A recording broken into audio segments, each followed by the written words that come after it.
Oh, look at what my eyes behold. Today, I had to come here on the kickoff of early voting in Florida because y'all are going to make it happen. You will make it happen. What you will do here in Florida, in Orlando, what you will do by early voting is you will be the first to put our country back on the right track. It is you. You will do that. You will do that. Who's voted already? All right. You will be the first. And you have been the first. And I am so happy to be back in Florida. I am so happy to be back in Orlando. And I cannot thank you because as Val Deming said, there is so much on the ballot in 2020. Justice is on the ballot in 2020.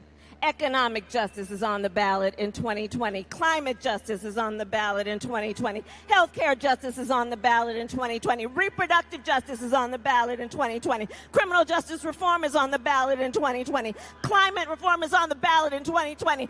Everything is on the ballot in 2020. Joe Biden is on the ballot in 2020.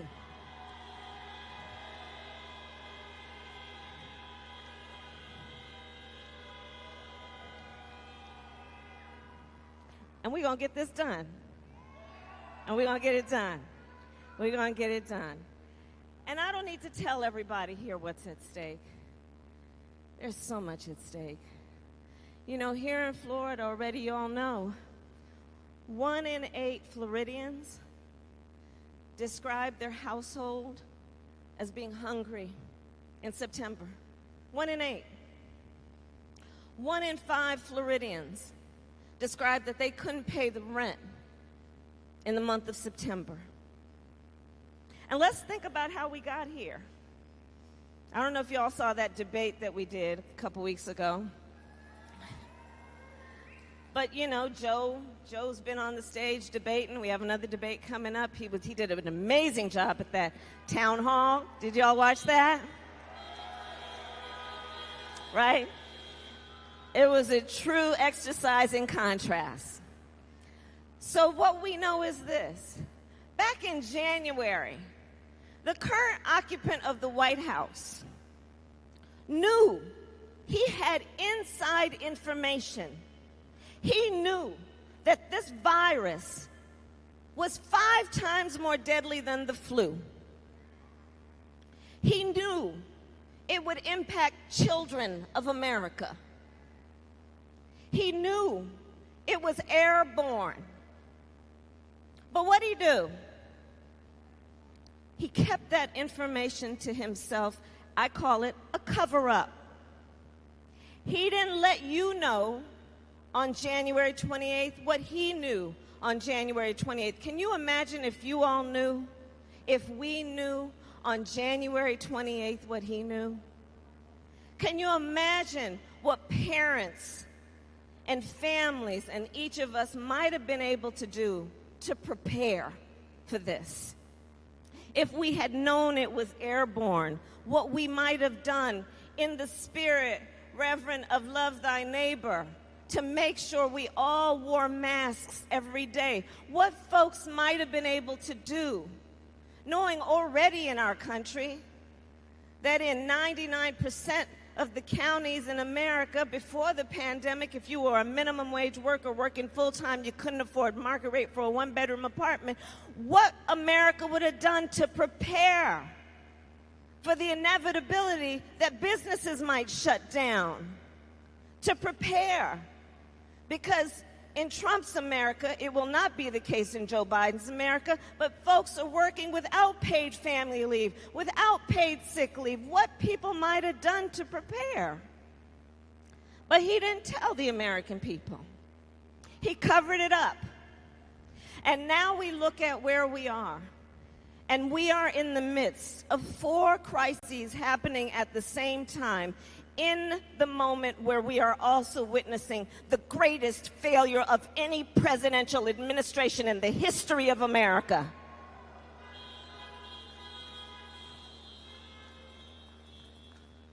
So we are looking at a public health crisis, which I describe as being a crisis of proportion in terms of the loss of life like we have not seen since World War II. Over 215, we're approaching 220,000 human beings, their lives lost. So many who couldn't even be, because of the nature of the virus, with their families in their last days. We're looking at over 8 million people who contracted the virus. We're looking at over 30 million people who had to file for unemployment insurance. We're looking at our children, so many of whom don't have access to broadband, much less have a laptop, and are trying to now figure out how to get the education that they deserve because of the God-given talent they have, and how that should be nurtured, but yet there is no access and no meaningful access to the education they need.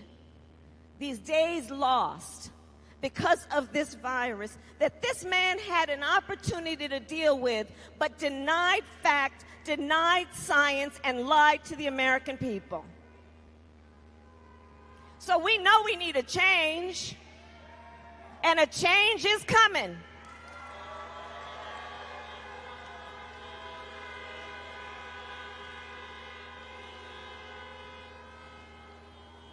And then, in the middle of it all, you know, you all have been hearing me talking about it. Donald Trump has this weird obsession with trying to get rid of whatever Barack Obama and Joe Biden created. Have you noticed that? It's this weird obsession, right? Local. And so, in the midst of a public health crisis, Donald Trump and Joe Biden, who in their administration created the most extensive public health coverage we've ever seen with the Affordable Care Act, also known as Obamacare. And do you know Donald Trump is in court right now trying to get rid of it? With his boy, Bill Barr, trying to get rid of the Affordable Care Act that brought coverage to over 20 million people. That said, if you have pre-existing conditions, things like diabetes. Do you know anybody who has diabetes? Pre-existing conditions like high blood pressure, breast cancer, all of these things now covered because of the Affordable Care Act that Barack Obama and Joe Biden created, and Donald Trump is in court trying to sue to get rid of it. But we're not going to let him. We're not going to let him, because what we know and what Joe knows is access to health care should be a right and not just a privilege of those who can afford it.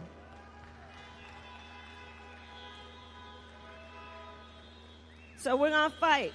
We're going to expand Medicare. Joe Biden is going to bring down eligibility for Medicare to age 60. We're going to bring down prescription drug costs. We are going to preserve Social Security and the promise we made to our seniors.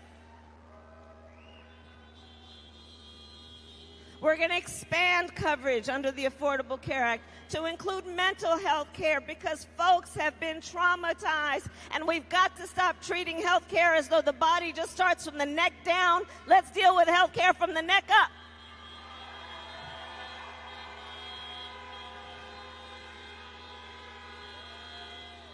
These are the things we're going to do.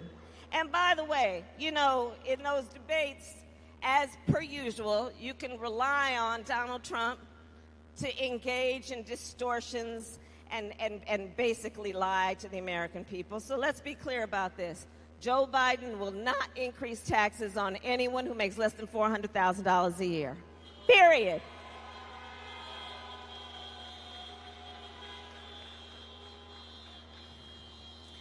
So there are a lot of issues at play, so many issues at play, and there's so much at stake. And I wanted to come, I just landed, this is my first stop today, and I wanted to come here to see you for the kickoff of early voting, to thank you, because, you know, as much as they've been trying to destroy our democracy, the one thing I know is that when the people are prepared to fight for our country based on love of country, they can never do us any harm, because we will stand up and we will march and we will organize and we will vote and we will fight for our country.